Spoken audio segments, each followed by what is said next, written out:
Now the latest information is that there were 6 officers now that have been shot. Again, this is still very much a dangerous, active situation for the police officers. It began clearly as a local police incident. Obviously, they were we don't know whether they were there to serve a search warrant, whether they're there to try to do a drug buy, but it appears this situation basically went out of control, spiraled out of control very, very quickly, and now we have 6 police officers who've been shot. At this point, it appears these are non-life-threatening injuries. Police are wearing a lot of armor.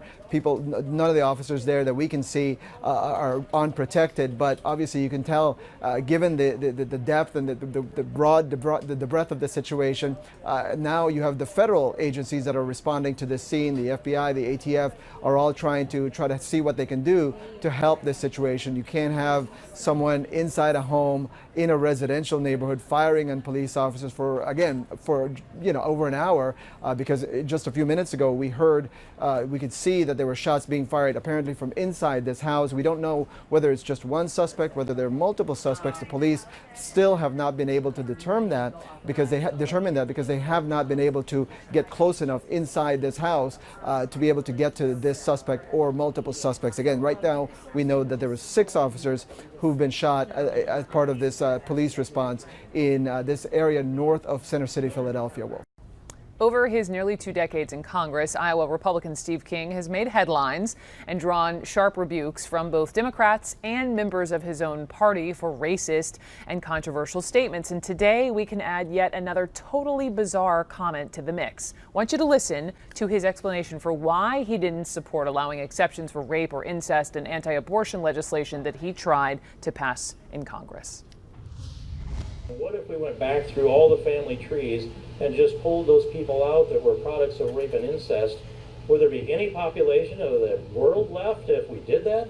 Considering all the wars and all the rape and pillage that's taken place and whatever happened in culture after society, I know I can't certify that they're not part of a product of that. That no one would be left on Earth? No. Dana Bash is CNN's chief political correspondent. Dana, where do you even begin? I don't know. It's a good question. Because, look, he does, as you mentioned, have a history of making very controversial, racially tinged, even more, horrific comments than what we just played. What you just played is in the bizarre realm. He could have a philosophical and academic conversation about the history of humanity and how different cultures melded, but he's a United States congressman, and it was just weird. It's just plain weird. Who's Amazon's biggest competitor? Now, I don't mean streaming. I mean in terms of just selling stuff. Well, it's Walmart. And Walmart, as you may know, has changed things. They've moved fast to keep up.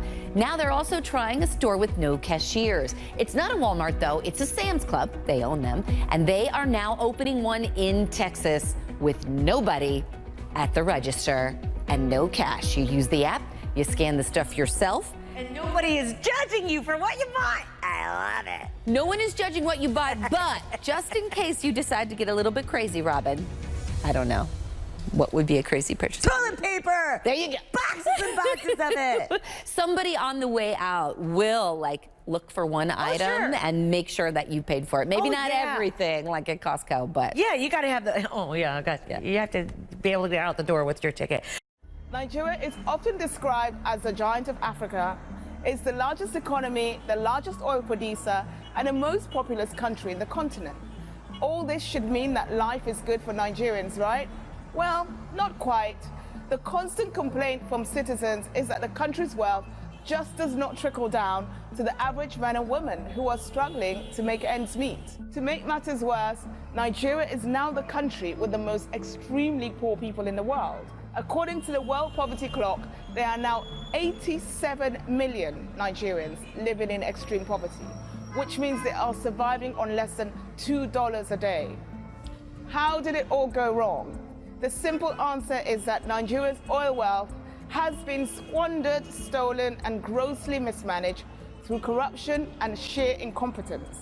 There's also been an overdependence on oil revenues, which once traded at $100 a barrel and crashed to $40 at its lowest price. Nigeria failed to make hay while the sun was shining, and as oil prices fell, revenues dwindled. Successive governments have promised to diversify the economy into other areas, but those industries have not really materialized, and revenue is still largely dependent on oil.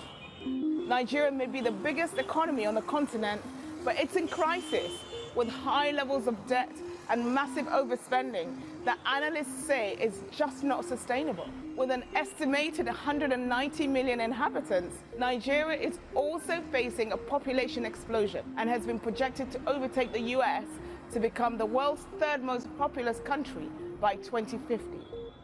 This population boom brings with it a ticking time bomb of unemployment and poverty, especially among those who are under 25. They make up more than 60% of society, one of the largest youth populations in the world. The lack of infrastructure, poor living conditions, inequality, and lack of jobs has led to many frustrations among this demographic, and they are clamoring for real change. When President Buhari, a former military ruler, was elected in 2015, it was the first peaceful transition of power in the country. He promised to be a new broom, offering a sweep of the old routine, but many have been left disillusioned and angry at the rising levels of inequality, lack of opportunities, and extreme poverty.